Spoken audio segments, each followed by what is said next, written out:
28-23, the final score from Philadelphia and Lincoln Financial Field as the Dallas Cowboys fall on the road in a classic of a game, but one that really feels like the Cowboys had a shot to win it, and they certainly did down the stretch. CeeDee Lamb stopped a couple yards short of the goal line, but really before that is where things went wrong for the Cowboys. We'll talk about it for you here on The First Word, presented by Dr. Pepper. Glad you're with us. We have Isaiah Stanback. We have Nate Newton, Nicole Hutchison. I'm Kyle Youmans. Glad you're with us. Ultimately, this game came down to every play. There are so many plays you can go back with and mark it, highlight it, underline, whatever it is. It mattered. Every play mattered in this game, and ultimately the Cowboys just didn't make the play when they needed to. Yeah, I mean, this is first of all, it's one heck of a game. One heck of a battle by the Dallas Cowboys. Philadelphia Eagles brought it. This was the battle royale that you really expected here in the NFC East division. But ultimately, you just mentioned it, Kyle. It really came down to the possessions. And, Dallas Cowboys on third down were 40%, fourth down 60%, goal-to-goal 75%. And then you look at the Philadelphia Eagles, they were 100% on fourth down and in the red zone and goal-to-goal. And that's really what it came down to. Every possession mattered, and Philly just executed just a little bit better. We told you before when this game started, it's going to come down to our offensive line versus their defensive line. Brandon Graham came up big towards the end of the game. Jalen Carter came up big with sacks.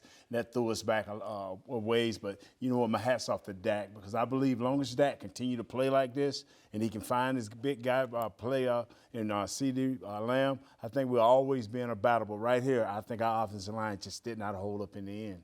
Yeah, for me, I think, of course, I'm proud of the guys for the resilient effort, the valiant effort. But again, valiant effort does not win ball games. Yeah. And like you guys mentioned, it came down to the details.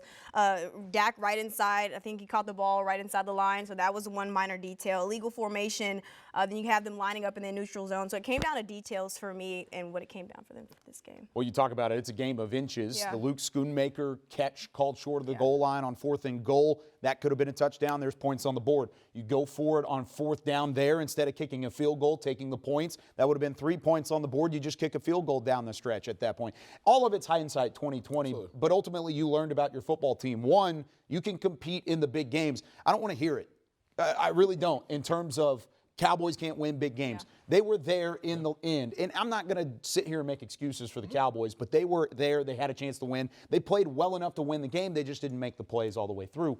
When you look at games like this, you learn about your ball club. Yes, you do. You got to take the positives and build off of them. You got to take the negatives and negate them moving into the rest of the schedule. And then Dallas Cowboys have a lot of positives to take away from this game. You talk about a team that was facing against one of the, honestly, the best team or statistically in the game, and that in the Philadelphia Eagles. They were down by 11 points midway through the fourth quarter, and they found a way to come down to the last possession where they could have won the ball game. So you learn a lot in terms of resilience, in terms of your ability to battle, overcome adversity. But it just, again, like Nicole said and you said, Kyle, it comes down to the details. And when you have these close games against really good opponents, every possession matters. Every pre-snap penalty matters. Every post-snap penalty matters. You can't put yourself at a disadvantage. I think penalties-wise, they're pretty much even along the way, but it just came down to the plays. Yeah, 10 penalties each for each one. One with 83, it was Cowboys, and the other one was 98. So it was tick and tack. But you know what?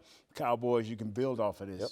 Yeah, I'm proud of the guys also because you're finally starting to see that run game get going a little bit. You saw Tony Pollard, Rico Dowdle have some big runs, and you're also getting to see what Jake Ferguson can really do. 7 receptions for 10 targets. Michael Gallup had some big catches in that third quarter. So you're finally seeing the guys who haven't gotten that many snaps and played that much or had some positive snaps actually get some positive reps. So. Yeah, it was one of those games where you have so many guys that had an impact. I mean, Jalen Tolbert made an impact. Jake Ferguson was great in this matchup. CeeDee Lamb had 11 catches for 191 yards. You just wish it was 196 or 197 down there at the stretch, and would have had an all-time great moment.